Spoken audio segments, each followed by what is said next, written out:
Nawawalan ka ng pag-asa. Nagagalit ka sa Diyos. Sinisisi mo pati Diyos sa mga masamang nangyayari sa iyo.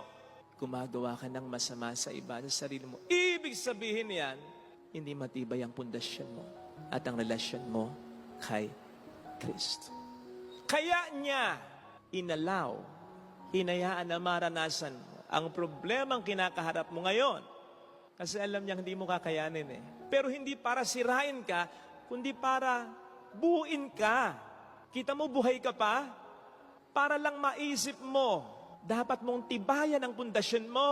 Para lang maisip mo, may kinakailangan kang ayusin, improve sa buhay mo. Para maging matibay ang pundasyon mo. Dahil hindi lamang ito ang darating na bagyo. Marami pang darating na bagyo sa buhay mo na kung hindi mo aayusin ang pundasyon mo, particularly ang relasyon mo kay Kristo, mas lalong hindi mo kakayanin yung mga susunod na bagyo. Kaya inaalaw ng Panginoon para magising ka, para may ma-realize ka, para mas mapabuti ka pa.